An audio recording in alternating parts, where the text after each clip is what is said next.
Hey guys, thank you so much for tuning back in. I cannot wait to introduce you to this week's guest. She was a fitness competitor for 9 years, which if you tuned in last week, you know just how crazy that is. We talk about that whole world as well as how she recovered from her eating disorder.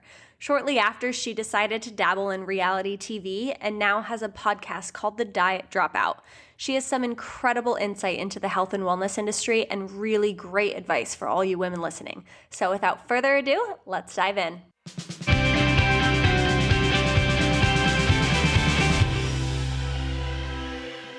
I am so excited to introduce you guys to my dear friend, Felicia Romero. She is someone I have admired for as long as I can remember, especially when it comes to the fitness world. When I was in the heart of my competing, she was my idol. And even coming outside of that, just the way that she views health and wellness is so inspirational to me. And she has such an incredible story. So really, who is Felicia? Yeah. Okay. So let me go back to like high school. So I've always been active, always been into sports. I remember my mom signing me up for Little League when I was a kid. And I remember even my mom telling me like, hey, you got to go to college, but we don't have the money for you to go to college. So you're either going to have to get an academic scholarship or a sports scholarship, athletic scholarship. So I was like, okay. So I really dove into the sports. I played volleyball. I played softball. Ended up going to Arizona State to play softball, and I just loved it. I loved being active. I loved playing sports. I loved going to school. And it wasn't until college is when I really kind of got involved into that whole dieting space. And for me, I was always competitive. I wasn't playing softball anymore. I only played for a couple of years because I really wanted to focus on school, and playing an athletic sport, especially collegiate, Division I softball, it takes over your life. So I was like, oh, I don't know if I want to do this anymore. And I lost my passion. I had played since I was really young, and it kind of became this chore for me, but I still needed a competitive outlet. So when I was in college, I saw this sign at the gym for a local competition. This was like so long ago, you guys. I'm probably dating myself, but like 2004. Okay. I was like, oh my gosh, I really want to do this, but I don't know, how to do it. So I remember like researching online how to diet for a fitness competition. And I probably did it all wrong, but I just dove into it. I told myself if I was going to do this, sign up for it, I was going to finish it, actually get on stage, and I did. So competed for my first show in 2004, and that was kind of the start of everything in fitness. Kind of started my career off in the whole fitness space, competition space, even magazine space. I didn't know where it was going to take me. I just took action and did something that, followed my heart with, and then continued it. And I competed for 9 years. Oh my gosh. And I know we're going to kind of get into like the diet space and the mental health space, but during that time, that 9 years, I was awarded a bunch of opportunities. I got to compete, during that time, I won like 5 pro shows. I got to compete at the Olympia, which for those of you that may not know, the Olympia is like the Super Bowl of the fitness competition. Yeah. So think Arnold Schwarzenegger. That's kind of what I competed in. And obviously not bodybuilder like him, exactly. But that type of division, that type of competition. And so I've been able to have a lot of doors open in the fitness world, from magazine covers, from, Oxygen magazine, Flex magazine, Muscle and Fitness, Hers, to fitness modeling, to over the years opening up my own gyms. And so it's been a whirlwind. I didn't really know where I was going to go in fitness. I just knew that I loved helping people. So I did train people first before I started competing. And I knew that that was my calling, but I also loved the competition side of it. So which is why I kind of naturally gravitated towards the competition world. And then fast forward to now, I love fitness, but it is definitely different. I know we're going to talk about that and kind of my journey on how I view the diet space now and where I'm at. But yeah, I still help people. I created this amazing app that I can help people now remotely from anywhere. So cool. I do tons of corporate wellness, local fitness personality, where I do a ton of like news stints on just what's going on in fitness, whether it's corporate wellness, whether it's the latest, diet trend, quote unquote, or whatever that might be. So that's kind of where I'm at now. That's amazing. Yeah, thank you. And I'm curious as to when did you know it was time to walk away from the competitive side?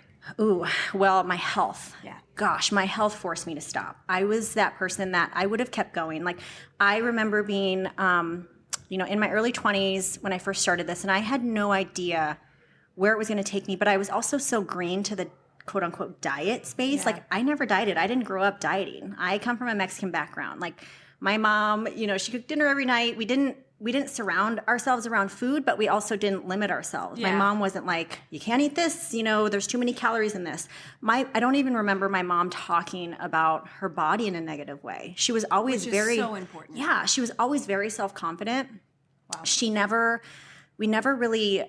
That was never a talk at the dinner table. Like, awesome. My mom was never like trying to fit into these perfect jeans, or we can't eat this, we're all on a diet, or we were just active. I played sports and I ate when I was hungry and I stopped when I was full. Like there was never this like, I guess concentration on that whole diet space. So when I started competing and the whole dieting, I was so new to it. Like I remember the first time I was competing for a show, I was doing my own diet. I didn't have a coach yet. And it was my first ever time that I had binged on anything. I wasn't a binger. I didn't even know what that was. But I remember I was dieting and I remember feeling so hungry that I binged on cereal, a whole box of Special K cereal. I ate it all 4 weeks before my first show. And I thought my chances were over. It was also the first time that I've ever felt shame or guilt around food, because I was telling myself, oh my gosh, I'm getting ready for this competition.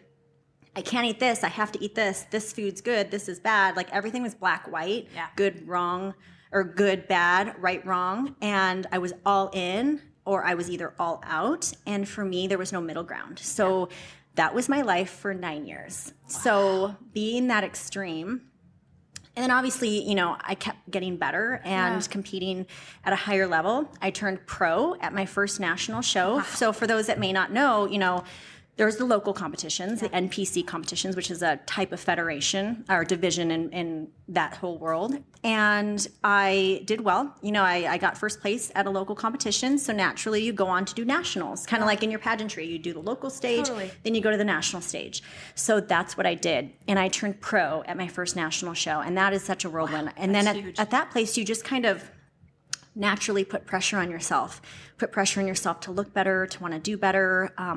I constantly judged myself. I was, it's a subjective sport. You're judged on your body. So it's very easy to kind of pick yourself apart in a negative way. Totally. And 9 years of that developed some major issues with food, major issues with my body, mental health, just the whole gamut. So I was forced to stop because my health was at an all-time low. I was at my worst. Wow. Mm-hmm. And what did that look like for you? So 2012 was my last competition. And so just to give you some insight, I couldn't get in shape for that show, but at the pro level, you sign a contract. So if you don't compete, you're fined. Oh my gosh. I had to compete, even though my body was not cooperating. So I remember stepping on stage, being so self-conscious. And if anybody, the normal eye looked at me, they would think, wow, she's in great shape. But for the competition world, I was not. So I remember stepping off stage knowing that was my last show and getting home. So just to give you a little insight, from that last competition to 6 weeks after that, I had gained about 40 pounds. Oh my gosh. From my body just shut down. Yep. My thyroid was all over the place. I had hypothyroidism. So now knowing, I've talked to doctors now, I've got to interview Dr. Christensen for my podcast, and he talked about this. And he said that I probably had something called non-thyroidal syndrome, which is basically when your thyroid shuts down because you're pushing it to its limit. And I was so extreme that my thyroid just stopped producing TSH. I gained 40 pounds in 6 weeks. And I remember I had a huge breakdown at the doctor's office. I didn't want to know my weight. I stepped on the scale and I'm telling the nurse, like, please don't tell me my weight. I don't want to know, because I knew that it was going to have a huge impact on me, because I was that person that I weighed myself every day. And if I didn't weigh a certain number that I thought in my head, I had a bad day. And I would just go down this spiral of binge eating.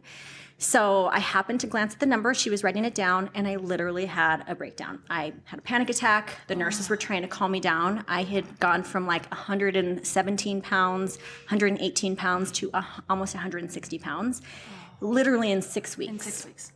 Yeah, and I kept telling myself, I probably put on like 15 pounds because that's what my normal number was. Yeah. And when I saw that number, I literally thought that I was so afraid. Yeah. Like I was so afraid to gain weight. It was just had this huge power over me. It was crazy. I'm sure. Mm-hmm. I can't even imagine. Yeah. And I think that so many of us are defined by those numbers. Yeah. Just like you're saying, I think the average everyday person, they think they weigh a certain number, and if they don't meet that number, everything is thrown off. And I think that's when yo-yo dieting comes in. That's when binging comes in. Like, it creates a lot of problems. Isn't it crazy how that number can have such a huge impact And it's on a your number. life?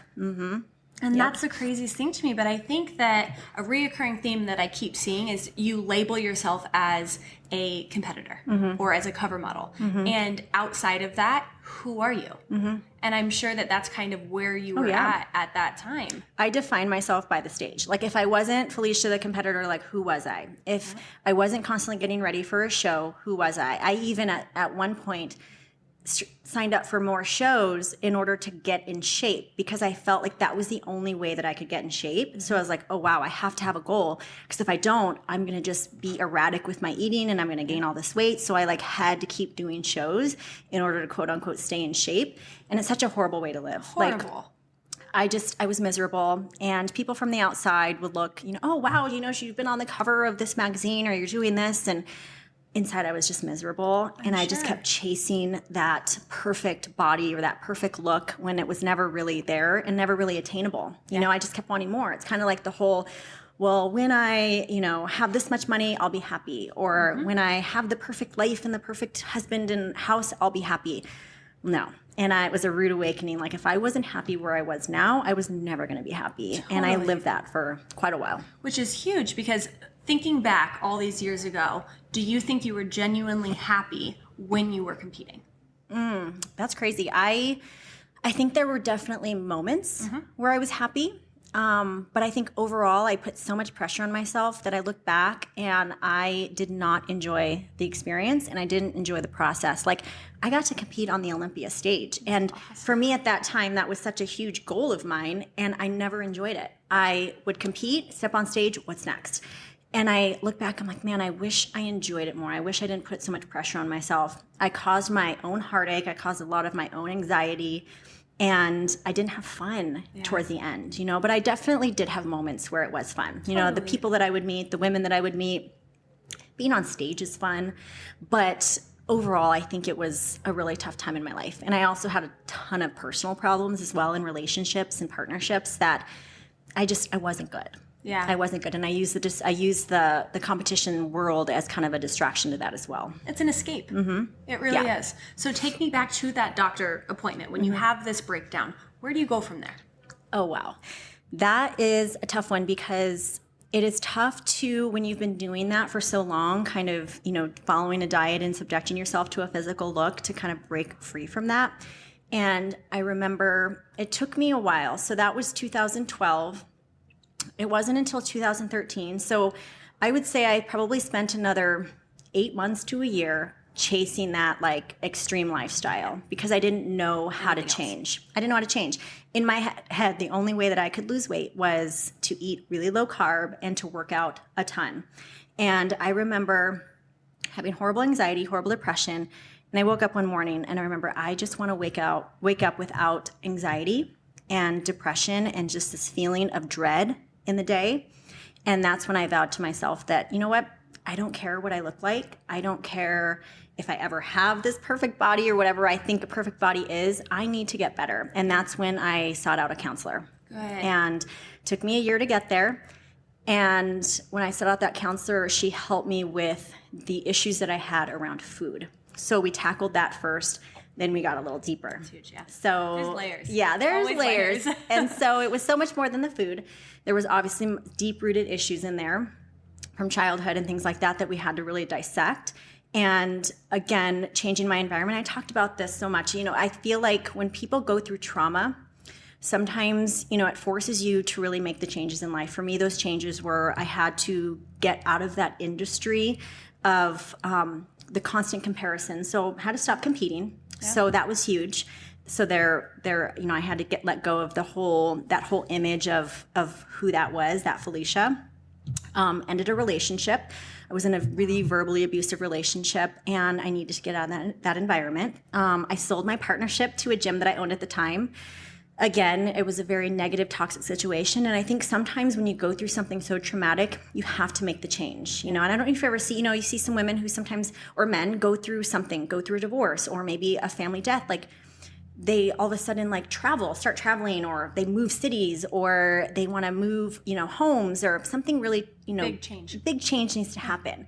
And that was me. So I started seeing a counselor, sold part of my business, got out of that relationship, and I started surrounding myself around positivity. And that was mainly family and friends that really accepted me on where I was at that moment. And I slowly started to heal.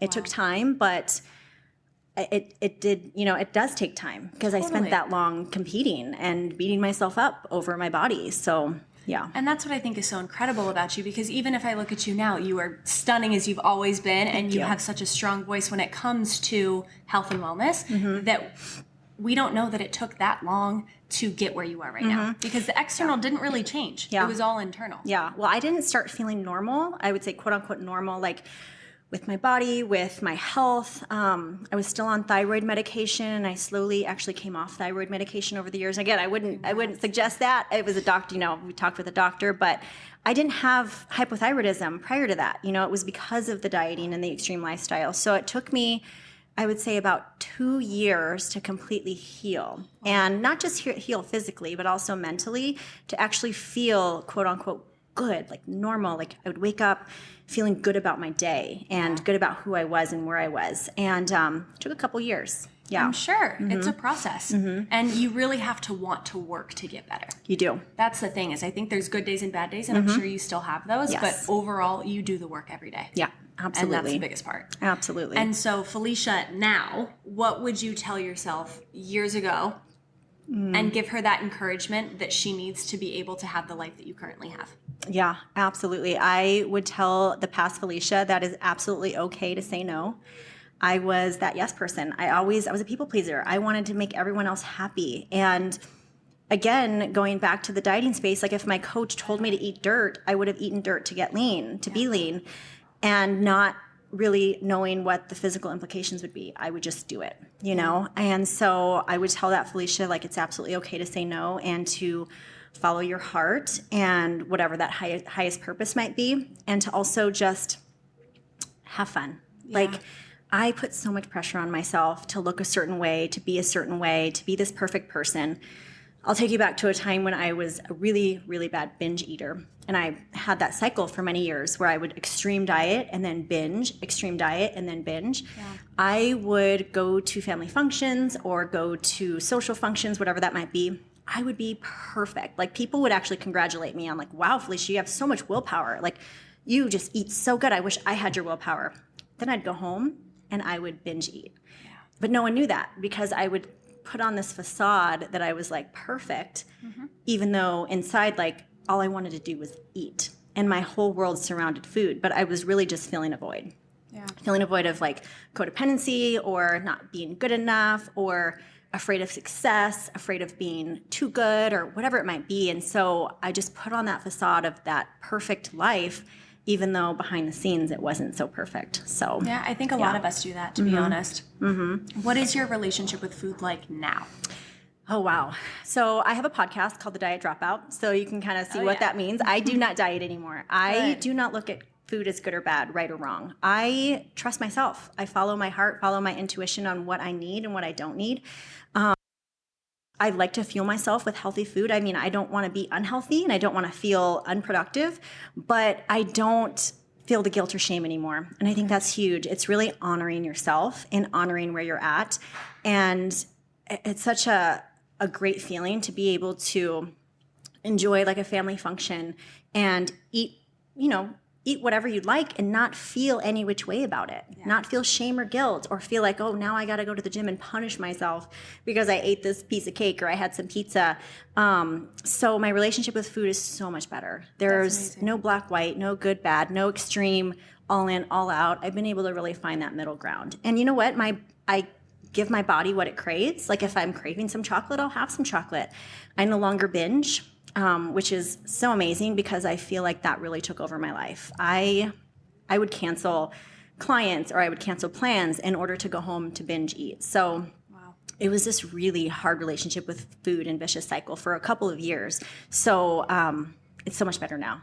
And I'm so thankful that I got through that, because some people don't ever get through it, still suffer. Did a TV show. It was called Fit to Fat to Fit, Yes. correct? Mm-hmm. Okay, and you did this for your sister. Can you explain a little bit about what you put yourself through for the show? Oh, yes. So in 2017, I got this crazy opportunity to do a reality TV show called Fit to Fat to Fit. It ended up airing on Lifetime, actually. And so they first presented me with this idea. It was the second season. So they had already gone through the first season of doing this. The first season was a trainer and a client, or someone they didn't know.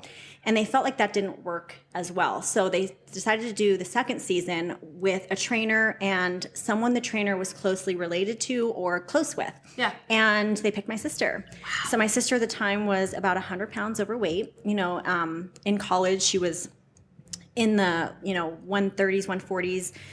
When she started with the show, she was sitting at about 240, but just really unhealthy. Not a good quality of life, not active at all, drinking on the weekends, just not living her best life that I know she could. And so when they presented me this opportunity, I initially said no. My gosh, to gain weight intentionally, it wasn't even about my body. It was more like, hey, I didn't really feel like I needed to do that. Like, I don't want to put on this weight intentionally. Like, what?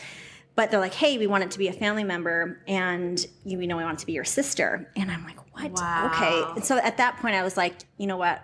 I want to do this. It was like this huge step I've been trying to help her, lose weight and just get healthy over the years, that nothing ever worked. And I was like, maybe this will work.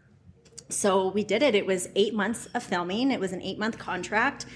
So it was 4 months of weight gain. So the premise of the show, Fit to Fat to Fit, they took a fit trainer, and I had to gain weight for my sister, and then we had to lose weight together. So the reason they did that was that if I were to put myself in the shoes of my loved one, of my sister, who was trying so hard to lose weight but just couldn't and just not feeling good, that if I put myself in her shoes, then I would see how it felt. It was basically putting myself in her shoes, essentially. And so I had to adopt all of her habits. She ate fast food. She was just not active. She had a job where she sat all day. And I basically had to do that as well. So for 4 months, I ate junk food, ate fast food, pretty much the diet that she would eat. Mm-hmm. And I had to do that for 4 months. And so they wanted me to put on about 40 pounds. And I forgot what the percentage was, but I ended up putting about 28 pounds on. And it was a whirlwind, because initially my body put on the 10 pounds quickly. It just stuck on. But after that, it's actually really tough to put on that sort of weight in such a short amount of time. Yeah. Most people put on weight over years, where I had 4 months to put on this weight that my body was actually fighting me. And I was healthy at that point. Yeah. My metabolism was healthy. If anything, a lot of times I wouldn't gain the weight. I would go to bed, and then I'd wake up with the weight loss. I'm like, oh my gosh, this is really tough. I didn't realize how hard it was going to be. Wow. Yeah. And how does that weigh on your mental health? Going from being a competitor and always trying to be smaller to now intentionally trying to become unhealthy again. Yeah, it's crazy. I was okay with it initially. I was okay putting on the weight. I had come to this self-acceptance with my body. Hey, I can put on this weight and I know I can lose it again. I'm okay with that. Yeah. But it was definitely the mental aspect that really affected me. It was not being able to exercise. That was my outlet. Not being able to be active. And that food does have an effect on you. Totally. I started to so I had really conquered, that depression and that anxiety that I had suffered from years before, that it all started creeping back. The anxiety, all of the surrounding my issues around food, the scale, because I had to weigh weekly with the producers, and they had to film me weighing, and to make sure that I would gain weight. So it was the opposite. I was now putting pressure on myself to gain this weight for this competition, this show. Yeah. And my anxiety started to creep in again, my depression. I started to become antisocial. And then it was so crazy, because 4 months of that, when they said, okay, Felicia, you can start working out again, start eating healthy, and you and your sister are going to lose it, it actually was really tough to get back into it. I got used to sitting on the couch watching Netflix. I got used to not going to the gym. I got used to going through McDonald's drive-thru. Actually, weeks after, I remember when they said, okay, it actually took me a couple weeks to get back into it, because I wanted to keep eating McDonald's. I craved the French fries. And I craved salty chips. Like all I wanted was like salt. Like it was so crazy. And I knew that I was like inside, I was obviously lacking a lot of nutrients that I needed, but I had a hard time giving it up. It was insane. And now I knew, I was like, wow, you know, for people that have a hard time with like food addiction, it can be really tough because you can't stop eating. You know, like with an addiction to alcohol, you stop drinking, you get help, you do whatever. You know, same thing, drugs, whatever. But food, you can't just stop eating. You need food to survive. So I could understand where those addictions would come from and how hard it was. And even just to get off the couch, I became very antisocial where I didn't want to do anything. I was so lazy. I just wanted to sit on the couch and do nothing. And it was really scary at first, but slowly got myself back. And I was able to lose the weight. And my sister lost 75 pounds. So again, that's incredible. Well worth it looking at some of the things I've gone through, but she's so much better now. She's so much more active, and, you know, she has a better relationship with food and herself. And yeah, so it was definitely worth it. Would I ever do it again? No, but it was definitely worth it at the time. I'm sure. And I'm sure it gives you another angle to sympathize with people that are struggling because you've been there in multiple different ways. You've been there. Yeah. Crazy. And, you know, I have a fitness background. And so I thought that I would just naturally be able to jump back in, but it was tough. So just imagine those people who don't have a fitness background or haven't, don't have that active lifestyle or didn't always have that active lifestyle. It's tough. It's really hard, and you have to take it a day at a time. And it's hard to educate yourself on what you should be eating, especially with everything out there telling you about diets that you should be on and shouldn't be on. And exercise, I feel like there's a lot of judgment around exercise, but it's hard for people to get the willpower just to walk in the doors. Yeah. And I think a lot of times we put pressure on ourselves. Like we think we're not getting a good workout if we're not sweating a ton or if we don't go to the gym. An exercise can be so much different than that. You know, just taking a walk, walking or parking further away from the store, or just moving your body more, stretching. It can be so much more than the gym. Small changes that make a really big difference. I think a lot of people that I talk to struggle so much when it comes to finding the diet that works for them, given our bodies are all very different. But when you see these fad diets pop up and you have clients coming to you wanting to be on these fad diets, how do you rewire their thinking when it comes to food and not yo-yo dieting all the time? Well, I really start to break it down to them because a lot of women come to me like, I want to lose weight. I need to be this certain size. And I first kind of pose the question, what will this smaller size bring you?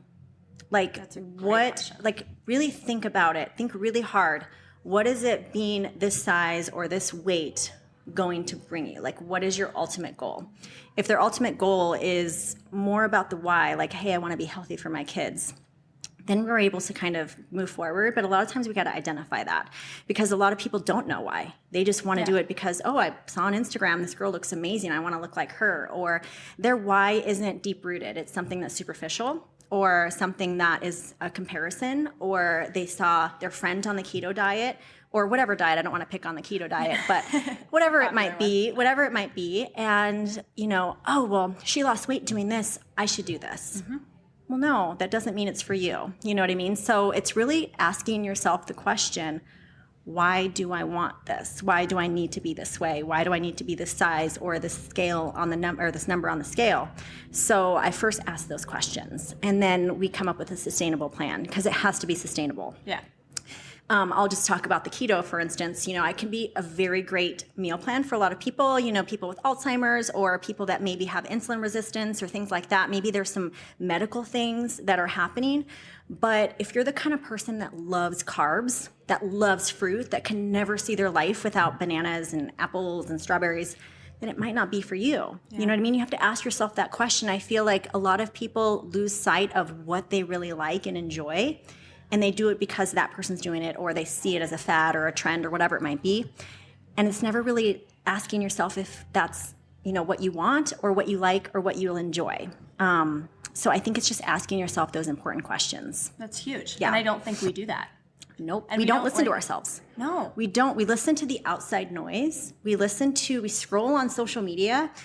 We look at what everyone else is doing versus just sitting with ourselves and really asking ourselves, is this what we want? Yeah. Is this going to serve my highest purpose? Is losing the 10 pounds going to make me feel better about myself? Because I can guarantee you lose the 10 pounds, you're going to want to lose another 10 pounds, or you're going to want to, change this about yourself or change that about yourself. It's never going to be enough. You know what I mean? So I do believe in goals. I think goals are absolutely amazing. I think it's awesome to, want to have that goal, but it's the means to the goal is what's important, and how you're getting there is what's important. Absolutely. And you had said something so interesting to me before we started the interview about how you feel like you look younger and healthier now than you did 10 years ago. Yeah. Tell me a little bit more about that. Yeah. So I am 37 and I don't diet. I give my body what it needs. I don't do anything extreme. I don't extreme exercise. I'm active. I eat a well-balanced, food plan. I drink water, get enough sleep. Sleep's so important. Oh, yeah. But back in my 20s, I maybe got 4 hours of sleep. I was constantly hustling, constantly working. I was eating very low calorie, and I was working out sometimes upwards of 2 hours a day. Wow. And I look back at some of those pictures on how tired I looked. My face was so gaunt, and I had lost all the fat in my face that I actually looked older. But I also feel like, your aura and your energy can tell a lot. And my energy was really low vibration back then. I was so worried about what everyone else was thinking. I was such a people pleaser. I kind of lived at that lower vibration. I was constantly putting myself down.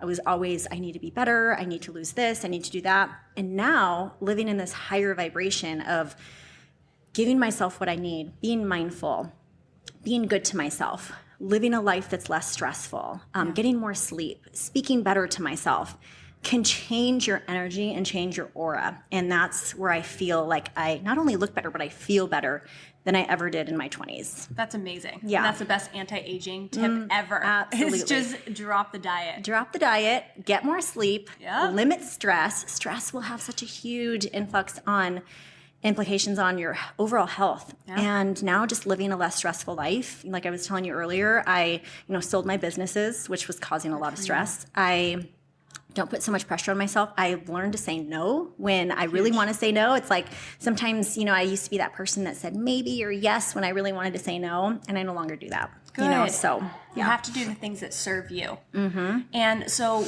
what do you apply in your life day to day that give you self-love and confidence? Like, where do you get your confidence from? I get my confidence. Oh, that's a good question. It's really in the way that we speak to ourselves. I don't play that head game anymore. I don't play the head game of like, I should be doing this, or I shouldn't eat this, or I don't feel the guilt or shame.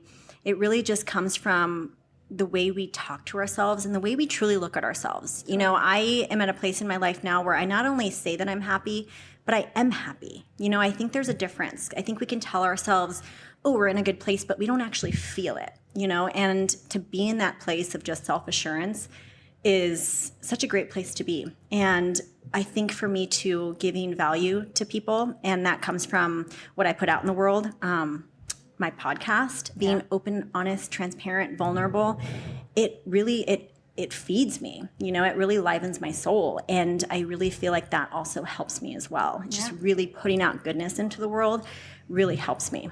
Absolutely. And my last question for you is, if you were to hear this message 10 years ago, and we were saying you'd be pretty close-minded, what do you think that you could have done to be more open-minded so that people that are listening that are more close-minded to some of the things that we're saying, interesting, how can we reach them in a way that's not cliche, saying, oh, have gratitude and self-confidence and all of that? Like, how do we actually help them apply it in their own lives? Ooh, that's a good question. Because I know we talked about, like, if I told myself this advice, if I gave myself this advice 10 years ago, would I have been open to it or closed to it? And I probably would have been closed-minded. So for those that are watching or listening that are closed-minded at the moment and just they only see it that way, I would say, oh gosh, that's tough. That's really tough. Listen to more stories. Listen to other people that have gone through it, because I feel like there is truth in experience. Absolutely. And again, I know I've mentioned that I only am at this place now because I've gone through some really bad stuff. And sometimes we don't get the experience until we kind of go through those rough patches. So, if you're listening, you might need to go through it, unfortunately. You might need to have the horrible breakup. You might need to have a health issue that happens because of, maybe an extreme diet. I feel like you won't really get the wisdom until you go through it and live through it. And so you might need to go through it now, in order to see the light at the end of the tunnel. Absolutely. And at least hear from people that have gone through it and are at the other side of the tunnel, so you can understand what listen to happened behind the stories. scenes. Listen to the stories. Where can everybody find you so they can hear more from you? Yeah, so you could just go to my Instagram at Felicia Romero, and my website, FeliciaRomero.com. I have a form there if you ever want to contact me. You can do it right through there, or Instagram. I can respond to all of my direct messages. So if you have a question or concern or anything like that, please feel free to reach out. But yeah, awesome. Yeah, and make sure you tune into her Diet Dropout podcast. Yes, absolutely. And you'll hear our episode on there. Absolutely. I loved our episode. I cannot wait to launch that. Good, right? Yes. All right. Thank you so much. Thank you. This was fun. So there you have it. I hope you got just as much out of this episode as I did. I would love to hear your thoughts and your feedback on our most recent Instagram post. Remember, you are more than whatever label has been placed upon you. We hope you feel empowered and inspired. We'll see you next week.